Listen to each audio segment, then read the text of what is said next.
ever stop to think about the incredible work NGOs do. And, well, with that, the really complex financial world they have to navigate, Mm. it raises a pretty crucial question, I think.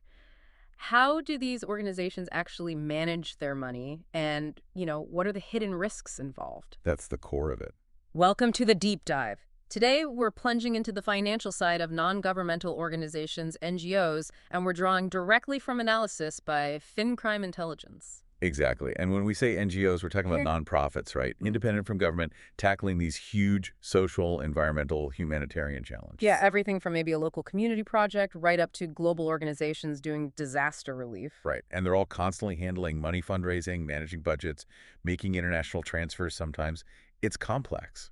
And what we really want to get to the bottom of today is something maybe you don't immediately think about, Yeah. the financial crime risks that NGOs can actually face. It's about getting a clearer picture. How can a sector that's so driven by good intentions have these vulnerabilities? FinCrime Intelligence has some really interesting insights. They do. So maybe to start, what is the scope of work NGOs take on? It feels almost limitless sometimes. It really is vast. I mean, NGOs operate across just such a spectrum of critical areas. Think humanitarian aid, getting essentials to people in crisis zones. Right. Then there's healthcare, reaching populations that might otherwise, be completely left behind. Education programs, Empowering communities. exactly. Environmental advocacy, pushing for, a healthier planet. And human rights groups, working tirelessly for justice, for equality. And their independence is so key, isn't it? It lets them operate where governments maybe can't or won't or have different priorities. They often reach the most vulnerable people. Precisely. You've got groups on the ground providing shelter after disasters, others helping with sustainable farming, some lobbying for policy changes. Monitoring elections. Yeah, ensuring fairness. Yeah. And then just countless organizations providing basic healthcare education.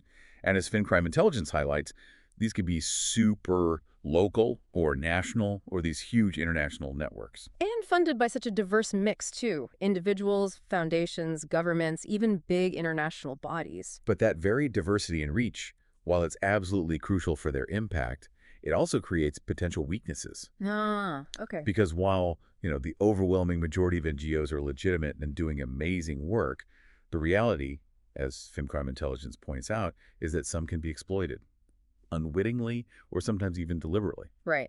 Which brings us to the less comfortable side of this, the actual financial crime risks. What are some of the main concerns that FinCrime Intelligence identifies? Well, one that jumps out, and it's frankly quite disturbing, is terrorist financing. Mm. Because some NGOs operate in very volatile regions, maybe ungoverned areas, there's a risk, and the data underscores this, that they could be targeted, used to move or hide funds for terrorist groups. It's a chilling thought, isn't it, that humanitarian aid could potentially be misused like that. It really is. And then you have money laundering.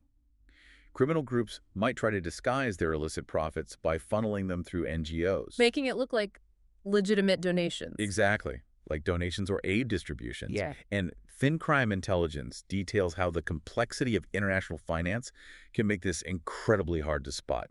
It's like tracing one drop in an ocean. And it's not just external threats, is it? I mean, the report also talks about fraud and embezzlement within NGOs. Sadly, yes.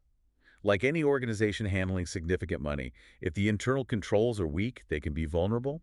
Misappropriation by insiders or maybe third parties exploiting those weaknesses. Okay. And operating internationally brings another layer. Sanctions evasion is a big one. Right, because they might be working in sanctioned countries. Precisely. Or with individuals or entities under sanctions. They need really robust systems to make sure they aren't accidentally breaching restrictions when they move funds or deliver aid.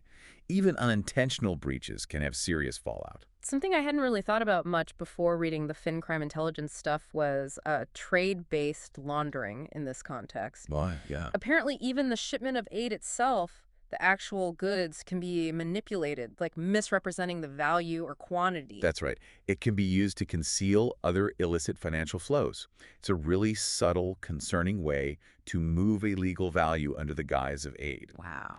And what's really notable here is the attention from the Financial Action Task Force, the FATF. They're increasingly focused on the NGO sector. Okay. Their guidance really reflects this growing understanding of the vulnerabilities, and they push for a risk-based approach, Meaning? recognizing that not all NGOs carry the same level of risk, and the regulatory effort should be proportional, not a one-size-fits-all hammer. Got it. So, given all these potential pitfalls, what are the actual regulatory expectations? What are banks and the NGOs themselves expected to do?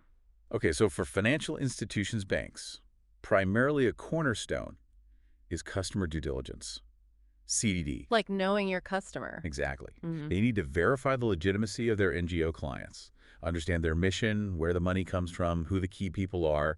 Just like they'd vet a new business customer, they need to be sure the NGO isn't, a front. And it's not just a one-off check at the start, right? Definitely not. Ongoing monitoring is critical. Banks need to continually scrutinize transactions, especially for NGOs in higher risk regions. Look for suspicious patterns, unusual activity. And FinCrime intelligence points to the need for pretty sophisticated systems for that, I imagine. Absolutely. And if an NGO is operating in an area with, say, a heightened risk of terrorism financing or sanctions issues, the scrutiny goes up.